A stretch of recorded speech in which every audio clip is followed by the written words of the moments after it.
Hi, welcome to today's podcast. Let's go immediately to the crux of the matter: confidence killers you didn't know you had, and how you can crush them for life and business success. Confidence killers you didn't know you had, and how you can conquer them for life, crush them for life and business success. Now, if we want to talk about confidence, a lot of people will say, I am confident. That amazing feeling that lets you tackle challenges, that amazing feelings that make you feel that something positive will happen, But there are some things, there are some germs and viruses eating away those confidence, but you don't know. Believe it or not, some everyday habits that you have are silently killing those confidence of yours. Remember, when you were younger, you used to be very confident. Now you are older, you are doubting yourself, you're having imposter syndrome, you are sabotaging your success in life and business. And you're going to be asking, what's the problem? The problem is that in real life, in everyday life, you don't believe what you can do. You don't believe you are. Let's talk about me before now. You see, many years ago, because of my physical challenge, I've told you severally, I'm disabled on my lower limbs. I use crutches to walk around. I wear calipers on my legs. And every day somebody say, oh, you're very intelligent. You're going to say something like, I am going to say something like, no, I'm not intelligent. It's just like I've read about it. Somebody says, oh, you are very skilled. I'm going to say, I'm not skilled. It's only that it's something I've done for some time. So most times I am always not comfortable praising me. Oh, you are better than I feel like no, it's just like I read more than others. If anybody reads as much as I do, he or she would also be a best student. You are very good in this. I say just that I've done it many times, and I refuse most times to give myself credit. That's many years ago. Now, these seemingly harmless comments about myself, about my project, they have a way of removing from my confidence vault. They have a way of destroying my capacity to expect the best. They have a way of, bringing down my worth and making it impossible for me to secure high paying gigs then. Okay. Now, there are let's mention some of them, and I know you can mention some of them off the top of your head. Number one, of thinking that you need to have more education before you can do anything. I was speaking with a friend a few days ago, and he asked me, he wants to write a book, but that he's not very successful. If he start writing a book now, they'll ask him, what have you achieved in your life that you are writing a book? And the book is not like he's telling you how to be rich or whatever. He want to put down his personal stories, how he struggled with his passion and now succeeded, traveled abroad, done this and all that. And then he was being sabotaged by his thought that he doesn't have enough story, that he don't have enough wealth and all those. And I asked him, the coaches that coach footballers, are they wealthier than the footballers? Most of them, the footballers are wealthier than them. So why do they listen to them? Why do the footballers listen to the coaches? I told them a lot of my mentees, I mean, my premium mentees are richer than me, but they come to me for mentorship. So what does it mean? Or does it mean that, yeah, they wanted to wait until I'm as wealthy as them before they can come to me for mentorship? The truth is, this guy was being sabotaged by himself. It was not people out. He hasn't written the book and somebody said, I won't buy. He hasn't written the book and, publishers rejected it. He hasn't written the book and put it in Amazon and nobody buy it, but he always thought that he needed to, and he's going into his 50s and he's still waiting for the day he'll be successful enough to write a book. And what he has achieved, he's a graduate, he's traveled the world, he's done so much in his profession, but still something is telling him that he's not good enough. Now, number one killer of your confidence is what we call the what do you call it? The comparison trap.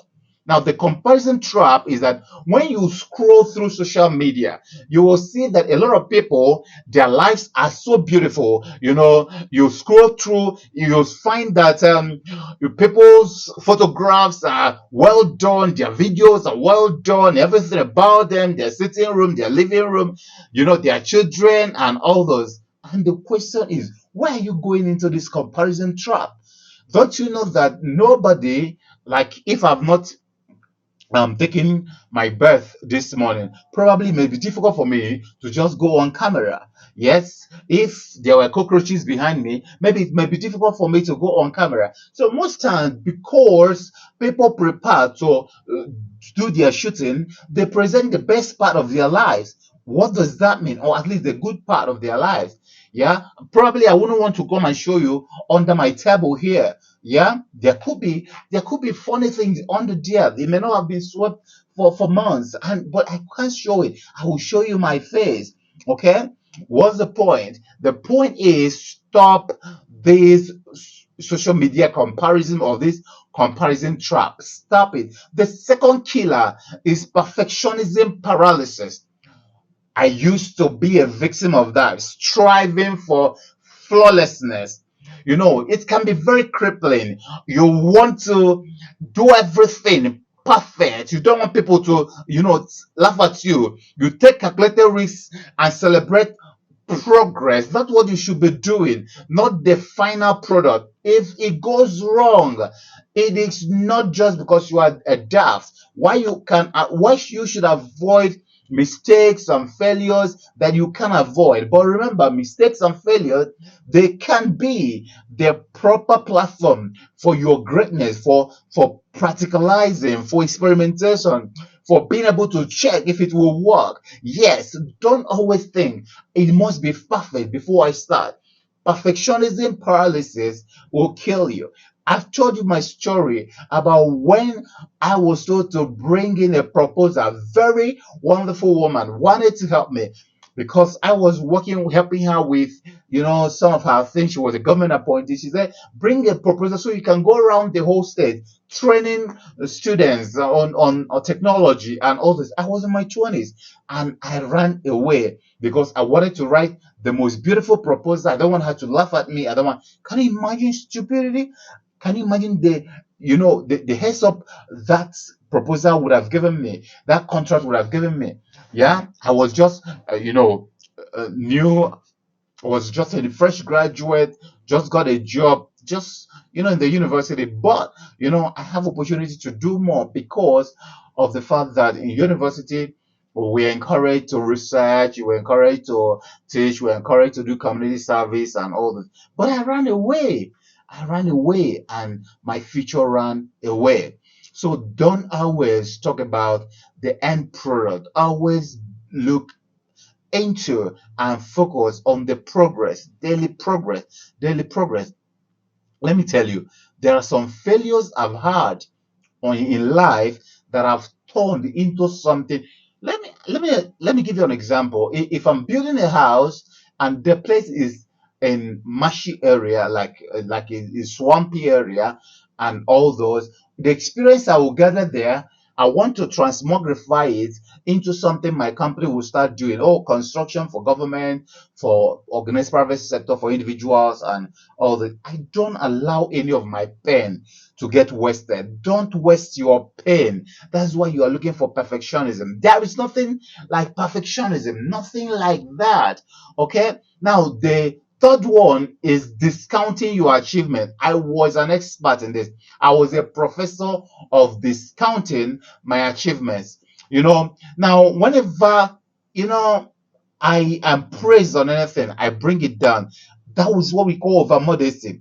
That is stupid. I lost a lot of things because of that. Because I'm always trying to be humble. I'm always trying to relate to everybody. I'm not saying it's bad, but brushing off your successes with friends like anyone could have done that. it undermines those, statements, undermine your hard work and your abilities. And it has a way of planting something into your head, and you feel that anybody could have done that, and you take it for granted. That is why you are so powerful, you are so wonderful. All the things you can offer companies, all the advice, all the knowledge, all the skills you can offer companies, and they pay you. You do it for free. You offer it to your brothers and sisters and neighbors, and they don't pay you. Why? You don't feel that it could be paid for you. It's so simple, and it's so minute for anybody to pay for that. The fourth thing that is sabotaging your confidence is fear of failure. Okay, so if you are still here listening to me, I want you to take out a minute, click the share button, share this video, comment, subscribe, turn on the notification bell, and then always get notified, because good stuff happen here. Okay, so fear of failure is the fourth thing that that is killing your confidence. Now, this is a big one, very big one. But remember, failure is a natural path of growth. You can't grow without failing. Look at the children, or your child, or your toddler. How many times does your child fall before he or she walks? And how many times did you say, oh, because you are falling every time, stop trying? No, you allow the child to keep trying and keep trying and keep trying until he can walk. That is what God does with us. He allows us to keep trying and keep trying and keep trying until we are able to actually walk. That's what God does with us. So it's a very big one. Failure is a natural part of growth. Learn from your mistake and then bounce back stronger. Don't allow it to kill your confidence. While growing up, trying to practice public speaking, I would go to a field, and when I talk to myself and I gather the strength and I check somebody around me, and I will just walk up to the person and say, hi, my name is Kali, and I'm so and so. And most time they walk out on me, and the thing will always want to kill my confidence.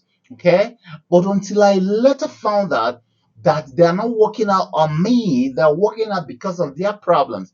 This video, I don't want it to be long, so I don't want to tell you the story around that. But one of the guys that worked out for me later saw me late evening that same day and told me he's sorry, that he just, when I was talking to him, he looked into the sky and saw that rain was coming, and he remembered his uncle, who was a political appointee who he's living with, that his clothes were outside. So he ran back to go and put the clothes in and come back to look for me. And I just felt so bad, because that guy killed my confidence. But when he came and told me why, I found out that the problem was in my head. It wasn't with the guy.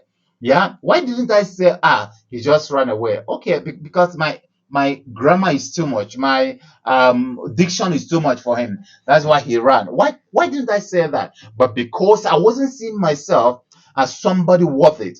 Because of that, everything, I explain it negatively. Yeah. So, but you see, you need to like crush these confidence killers. Now, look at some actionable tips I'm going to give you. Number one is, you are going to understand yourself. Self-awareness is one of the first keys to building your confidence. Stop paying attention to what you tell yourself. Stop paying attention to your self-talk. Always look at the phrases you use on yourself. Here, I'm not good enough, it's not people like me, I'm not that intelligent, Stop saying it. That's one bad thing about the subconscious mind. It doesn't know when you are playing, it doesn't know when you are not playing. It will just assume that you are saying the truth. It's like a grinding machine. If you put your hands, it will grind it. If you put corn, it will grind. If you put your head, it will grind. If you put your tongue, it will grind. If you put, a cloth, it will grind, because it's just its job. That's how the, human subconscious is. It will always interpret everything, because it doesn't have a mind of its own. It just tries to make you manifest whatever is your, consistent and very deep belief. It is its job to make sure that you are able to do what? To achieve them. So mind what you say to yourself. Be conscious. Always catch yourself and say, I am saying the wrong things again. catch yourself and get back to where you started. Okay. Number two is that you should reframe your mind. Reframe your mind. Now, instead of dwelling on what you lack, focus on your strength and accomplishment. That's what I did with myself. I used to think of myself as only legs. In the university, if a girl approached me and said, "Hey, you are handsome. How are you? I want to be your friend," I would just freeze and say, "She's lying. There's no way I am handsome. There's no way this beautiful girl could want to be my friend." I would just, if anybody tell me you're going to be rich. I remember one day, one guy told me, "I am not going to pity you like other people do. Come, bring your money and come and buy me drink because you are going to be a rich man." Yes, I'm still looking for that guy. I'm still looking for that guy till today because I owe him a lot. He was doing masters and I was in my undergraduate. One of my friends introduced me to him, and then I every time I'm passing, he will greet me and I will greet him. One day he said, "Kale, come and buy me drinks." I said, "Oh, you are the person who's supposed to buy me." He said, "No, you're going to be a very great human being. So come and buy me drinks because tomorrow, probably I won't reach you. Come and buy me drinks." You know, I was doubting it, but something inside of me told me, "Believe it, believe it, believe it." And I did believe, and I start carrying myself like that. Now, because I can't walk around and run around because of my physical challenge and disability on my legs, I will always think that is the only thing I should concentrate on. But I found that since I cannot run around, I can sit down and do what? And do intellectual work. So because of that, it was easier for me to be the best in my courses because while everybody is playing, I am reading.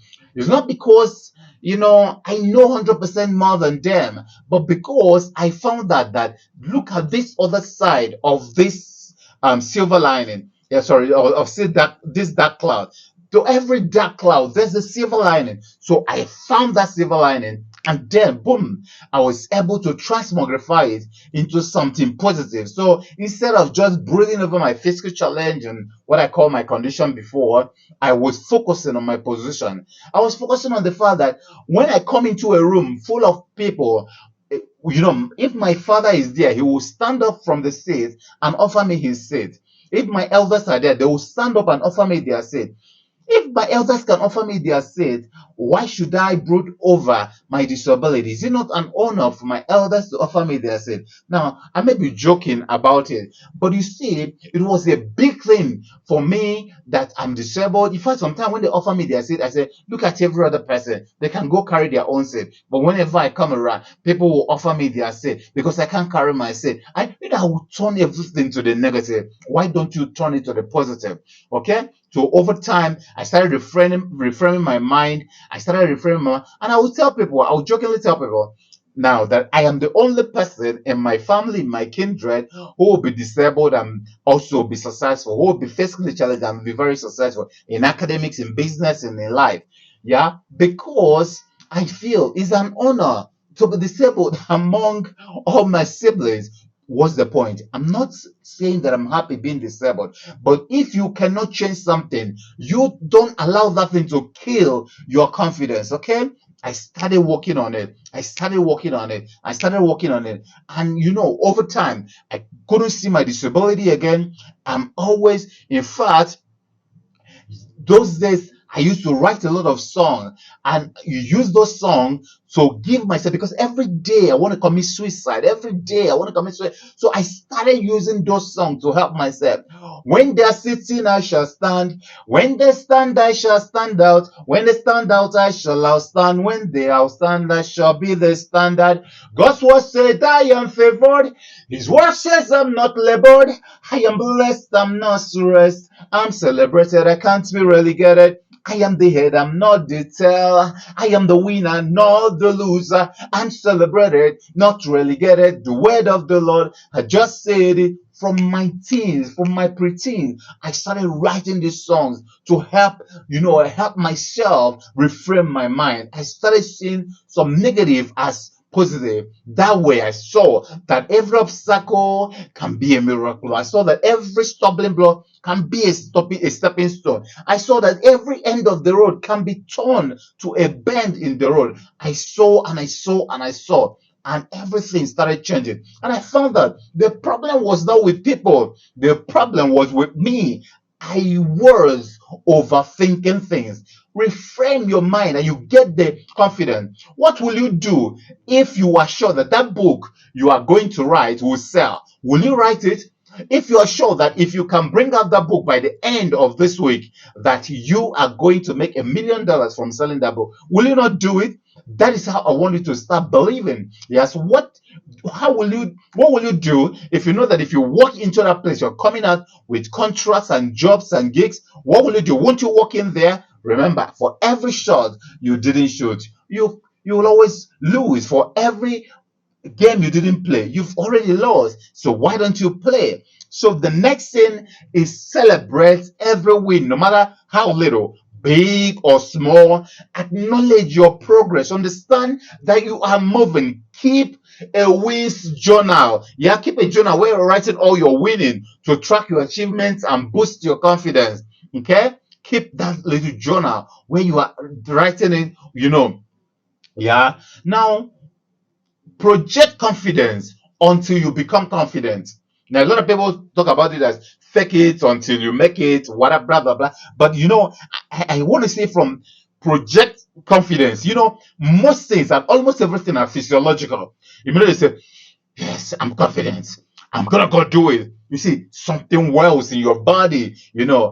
I always discuss about the biology of poverty, the biology of what happens inside of you, the biochemical reactions inside of you that keeps you down, reactions inside of you that keep you down. Okay, they keep you down and they don't allow you to do your thing, because when you want to do, your heart skips, your hand trembles, you hold the mic, it's doing like this and all that. It is not necessary. Project confidence even if you don't feel it.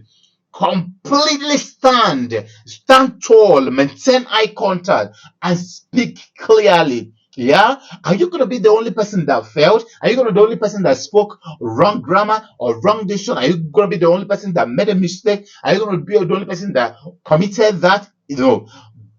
You can trick your brain, you can trick your mind into feeling more confident if you understand how to go about projecting confidence. Now, focus on progress, not just on perfection. Are you progressing day in, day out? Are you making that little progress? Now, done is better than perfect. Done is better. I did it is better than I'm looking for the right time forever to do it. I wrote that book is better than I'm looking for a book that is a bestseller that you never wrote. Bestsellers that I never wrote, they mean nothing. They're no more bestsellers. Yeah? Set achievable goals, celebrate milestone, and learn from setbacks. Yeah, I will always tell my friends, confidence is a muscle. It gets better, it gets stronger as you exercise it, as you become more confident.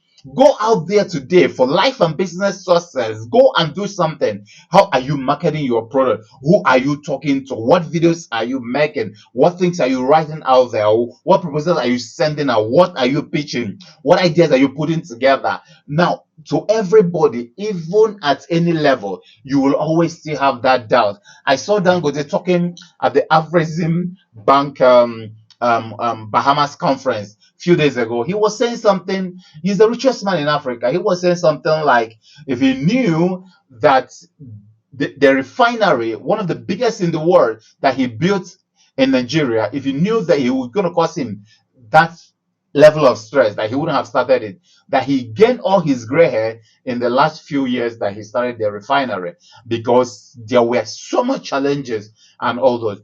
What do I say?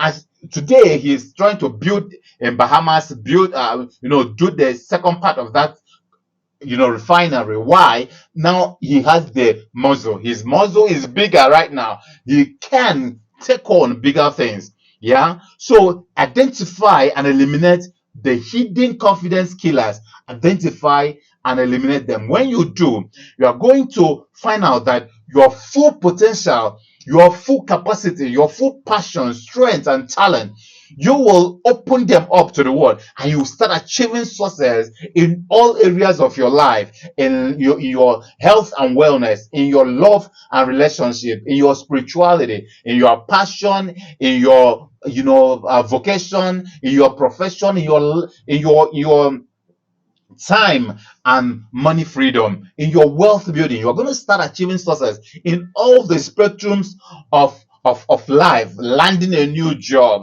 marrying the person of your dream, living in the city you want, riding the kind of car you want, helping the people you want, building businesses, succeeding more. Stop being sabotage. Okay, stop being sabotage. Say it, talk it. Yeah, go and give that presentation. Do your thing. You are big. You are great. You are good. You are wonderful. No other person on earth has the same fingerprint like you. No other person on earth has the same voice code like you. No other person on earth has the same earlobe like you, or eye print like you. No other person on earth. You are that person. You are what the world is waiting for. You have seen that confidence can be nurtured and exercised and grow like muscle. You have also seen there are confidence killers, and I want you to attend to all of them. Now, do you like this video? Leave a comment below your biggest confidence struggle. Leave a comment below about your biggest confidence struggle. And then, if you want me to help you with your confidence, that I have confidence and courage 21st Century Confidence and Courage Mastery Program, CCMP. That program will help you to actually become bigger and better. You're public speaking, you're moving in the direction of your dream, doing big things and all those. Starting that thing you couldn't start, writing those books and all that. Let's talk. And don't forget to subscribe for more tips on building unshakable confidence. See you in the next video.